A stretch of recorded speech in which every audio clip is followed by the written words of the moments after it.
I just bought some bananas yesterday, and they're already going bad. Let's talk about the game. Elbow, forearm, he's going to be down. The result of the play is a touchdown.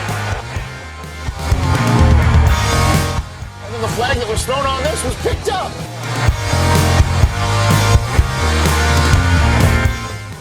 I don't know, did it get the face mask? So by rule, the game is over. The Lions Hangover. Welcome to the Lions Hangover podcast, everybody. I am Brad. What a game today against the Minnesota Vikings. The Lions win 34-23. But first, let me tell you about my social media.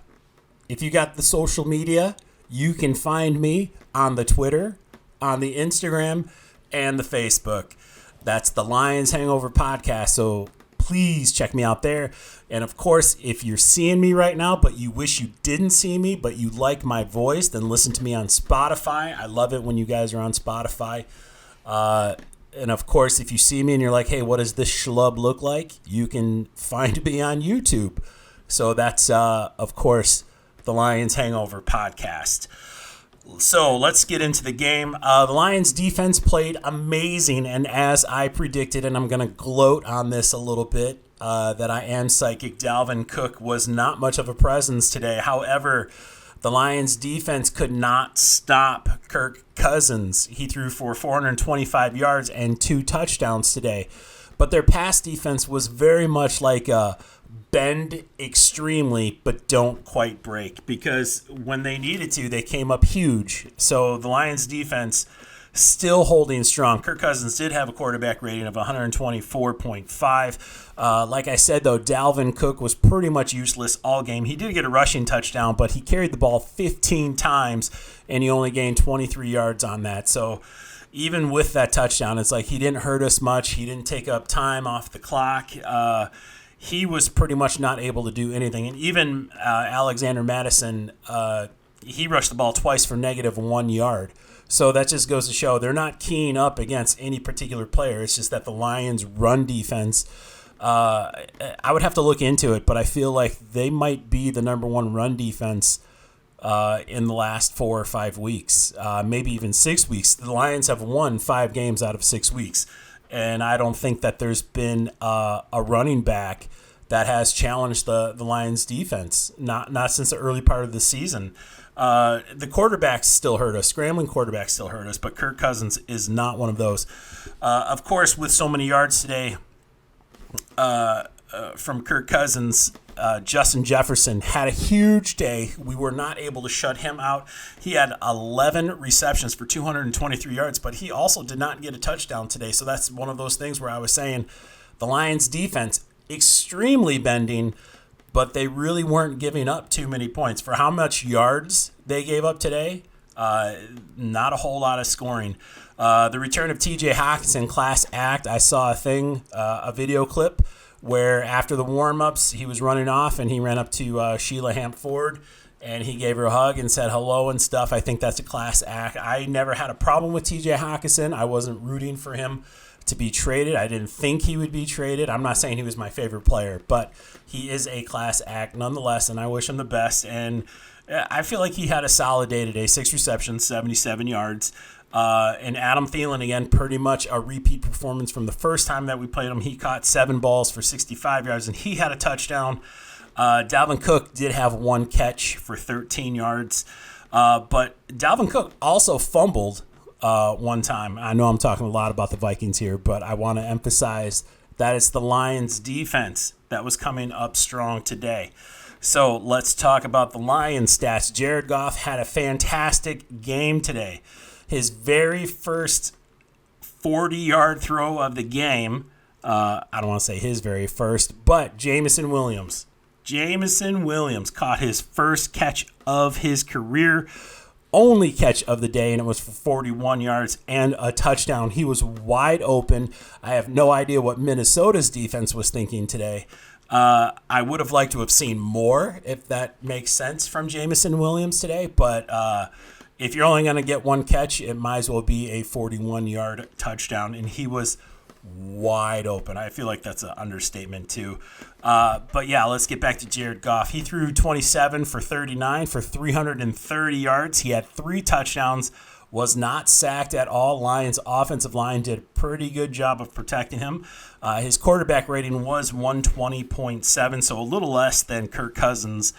Jamal Williams was today's leading rusher. He carried the ball 16 times for 37 yards. DeAndre Swift carried the ball 6 times for 21 yards. Justin Jackson carried the ball 4 times for 19 yards and a touchdown. And on review, I was not convinced that that was a touchdown. And flipping it back over to the other side, Jefferson had a catch where they ruled him out of bounds, and I'm not convinced he was out of bounds. That should have been a touchdown. But they didn't challenge it. I don't know what they were thinking. I would have wanted a different look at that. Regardless, things kind of went our way. The Lions started off having quite a few penalties. The first 2 or 3 drives, I believe they had like 5 penalties. And then after that, it's like they tightened up the discipline. The refs didn't throw too many flags on them the rest of the game, so that was good that they settled down after that. DJ Chark returned and had another great performance. He caught the ball 6 times for 94 yards and a touchdown. Amon-Ra St. Brown, 6 catches, 68 yards. I also saw a stat today where Amon-Ra St. Brown is the first player in 30 career games to have so many yards and 150 rushing attempts. I believe that was a stat. And he also passed Jermaine Crowell. You guys remember Jermaine Crowell? He passed him some other stat. I feel like a bum for not having this information, but I do want to try to give him credit because I know he accomplished these things, these career milestones and franchise milestones as well. Josh Reynolds had a great game. He caught 5 balls for 51 yards and 1 touchdown. And of course, I mentioned Jameson Williams, 1 catch. I'm just going down the stat line here. Kirby Joseph, I thought he played a pretty solid game today. He recovered a Dalvin Cook fumble early on in the game. And, of course, C.J. Moore, he had a fumble recovery of T.J. Hawkinson, but that was late in the game. I think that was like the last play. Now, let's talk about defensively. Aiden Hutchinson, there was one particular drive in the second half where it was like the Aiden Hutchinson show. He single-handedly shut down the Minnesota Vikings offense. He does get credit for 1 sack today. I feel like he had a half a sack. James Houston, he is the 3rd player in Lions history to get 3 sacks in 3 games. He got credit for that first sack. I feel like he shared it with Hutchinson. Doesn't matter. It's a sack overall. The Lions defense had 4 sacks on the day. They had 9 quarterback hits. They were all over Kirk Cousins. It's amazing that Kirk Cousins was able to do what he did because the Lions defense was just all over him. 7 tackles for loss today. Anzalone led the defense with 9 tackles, 6 solos. Mike Hughes, 7 tackles, 6 solos, 2 tackles for loss. Hutchinson, 2 tackles for loss. Again, he had that sack. There's just so much going on. The Lions decided to do a punt fake at a time when I was like, I think they were on their own 29-yard line or something like that, and it was awesome. Badgley, the kicker, went 2 for 3. He did miss one. I think it was like 40-something yards, but his longest was 48 yards today. I thought he played great. Overall, he's been consistent. I mean, of course, you want your kicker to make every single kick when you put him in that situation, but I thought he did great.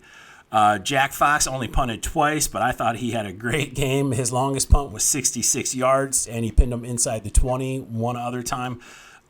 It's not a bad day offensively when you only have to punt 2 times. This game, you know, and I felt optimistic last week as far as what the Lions were going to be able to do against the Vikings. I was never really worried, but of course you still got to play the game. You're optimistic, but you never know how things are going to play out. And just overall, as soon as Jameson Williams got his touchdown, it was kind of a relief. It's like, okay, now that's out of the way, and he was just so wide open. It was just like Minnesota was not prepared to play today or something. Even though they stepped it up later on, and offensively, like statistically, they had a solid game, passing anyway. DJ Chark had a fantastic game. His longest was that 48-yard touchdown pass from Jared Goff. Jared Goff is throwing the ball deep more accurately than he has in the last 3 years of his career. He's done all of this in the last 3 games where he started to connect on that deep throw. A lot of it is because DJ Chark is finally healthy. Jameson Williams is now here for that 40-yard. That Jameson Williams throw, and this isn't a complaint because it ended up in a touchdown, but it wasn't a greatly thrown ball. Like, Jameson Williams had to stop running and catch it. You always want your receiver to be catching it, mid-stride. But he was just so wide open. It was such an easy catch. It was like, just playing catch in your backyard type of a throw. There was nobody around him within 10 yards. I also have to give props to Penei Sewell. Penei Sewell caught his first NFL catch today. He was hustling. When they moved him in motion, he was going so fast. He caught the ball on the run. He had to turn around and go upfield. He got us a critical first down at the end of the game. It was... those trick plays are always so risky, but when they work out, it's like Ben Johnson, offensive coordinator, you're a genius. When it works out, you are a genius. Overall, solid team performance. If I had one complaint, it would be Amani Oruwariye. He was out there, and it looked like he made a couple key bad plays. Of course, the last time that the Lions played the Vikings, he was a big reason why they lost. I mean, I think there was 5 pass interference calls on Amani Oruwariye last time the Lions played. And it's like you see him out there today. I was really kind of hoping he wouldn't play.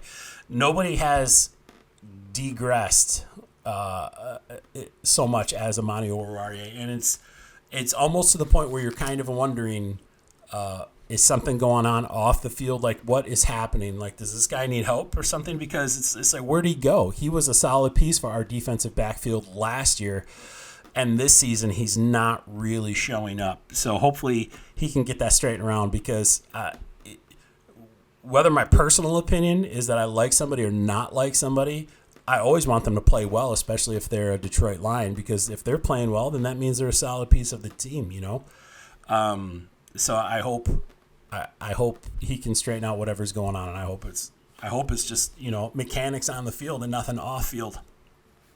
So the Lions had that fake punt, risky. The Penei Sewell. I was happy for Penei Sewell catching that ball. That was wild. I don't think anybody was expecting it. He was pretty wide open too, and if he was probably a faster guy, which he is fast for his size, but so I guess if he was a little bit more lean, you would think that he may have been able to run that in for 6 points. It's hard to say, though. But, man, it was really cool to see. I thought Kaminsky had a great game on defense. Again, Hutchinson, Anzalone was everywhere. Malcolm Rodrigo, and Emrod. I feel like I should call him Emrod. Maximum Rod. Oh, I don't know. I'm just making that up. That's stupid. I thought he had a great game today.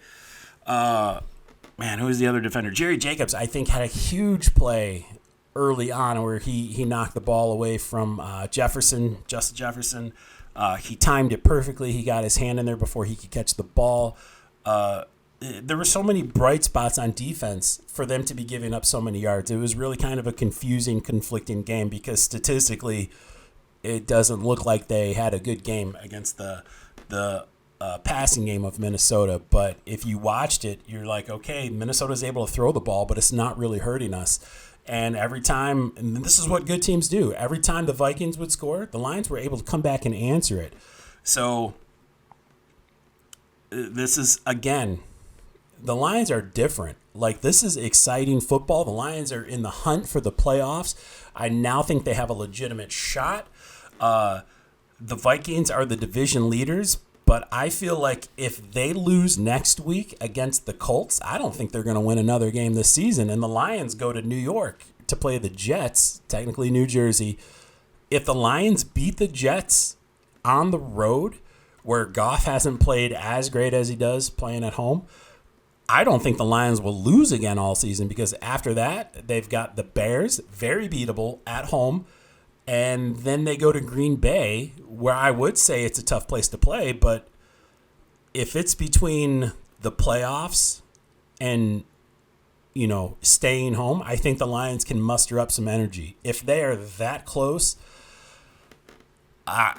Aaron Rodgers, I don't think will have a chance, because the Lions are just continuously getting better. Their defensive line, that front 4 to 7 people, like that whole defensive line and the linebacker crew, they're getting so much pressure on the run game, on the quarterback, and even our defensive backs. Like, when the blitzing scheme has been pretty solid.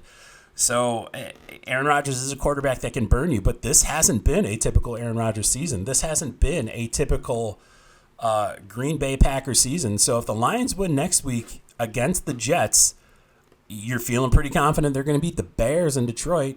So that just leaves the Packers second week of January 7th, I believe it is, although that's a to be determined. So that could be flexed to like a Monday night game, and who knows, that actually could be the way the Lions are playing. And the Packers always draw a huge TV audience as well. So that could actually be a primetime game, and it will be the second Lions national game of the season if they don't get flexed before that. So, man, a lot to swallow down there on that one. So, again, Lions win today. Dominant. Up next, they have the Jets. The Jets do have Robert Saleh. The Jets did lose today to the Buffalo Bills, 20-12. The Jets are 7-6 on the season. They've got a lot to play for too in their division. They're in a tough division though. Their quarterback Mike White, he threw for 268 yards today. It's really hard. Zonovan Knight is their lead running back, and he got 71 yards today. I think they're playing good, solid defense. Of course, they have Sauce Gardner. I would love to see a Jameson Williams-Sauce Gardner matchup. I would love to see an unleashed Jameson Williams head-to-head against Sauce Gardner. I would love to see that. But if you're the Jets, what's going on? Because now you have to cover Amon-Ra St. Brown. Now you have to cover Jameson Williams. Now you have to cover DJ Chark. These are three prolific wide receivers. You would say DJ Chark is a little bit further along than Jameson Williams right now, but Jameson Williams is still being limited with his play. It's going to be tough. If the Lions offense can continue their passing dominance, you would like to see their run offense step up a little bit more. I would love to see Jamal Williams get 50 yards next week. I would love to see Swift get 80 yards next week. But passing-wise, you can tell. Like, St. Brown only had 6 catches today, and we're used to him getting like 9 to 11 catches. So it's getting – the ball is starting to get spread out a little bit more, which does make it harder for defenses to cover our receivers. But it's optimistic for next week. The Lions, though, their pass defense, I don't think they're going to be as challenged as they were today. Of course, I'm not afraid of their running game, not the way our defense has been playing, and against somebody named Zonovan. He had a respectable game today, but the Lions have shut out Saquon Barkley. The Lions have shut out Dalvin Cook. I'm not afraid of Zonovan Knight. So that leaves you with Mike White.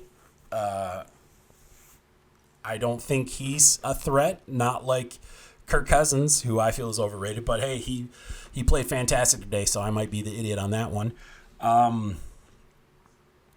Everything about this game tells me that the Lions can win. The Lions should win. The only thing that I'm hesitant about is that it's a road game, and it's a road game in New York. So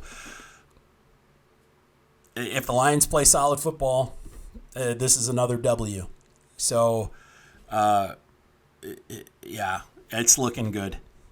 It's looking good. The Lions are hanging with every single team they play against. And I don't think the Jets are a powerhouse yet. Now they're playing great football. I like their coach. He almost could have came here. Saleh, that is, he's from here. So it's just... if I had to... the Lions are going to win. But it's going to be an interesting game. I'll say it's going to be like 27-20 Lions. That type of a game.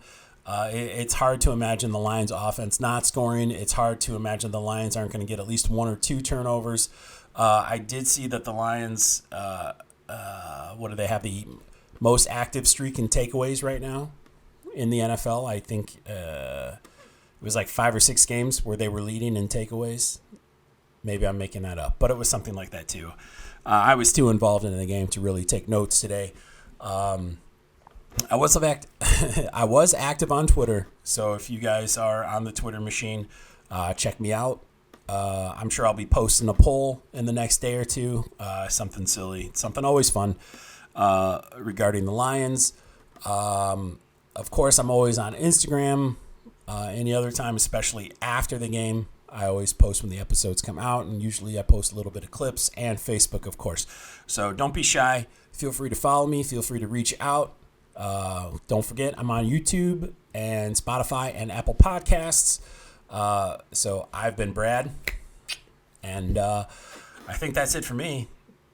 I will see you guys next week after, hopefully, the Lions go 500 for the first time in 4 years. So 5 years, something like that. Yeah, we can do it. We can do it. So, all right, I will see you guys next week. Adios, muchachos.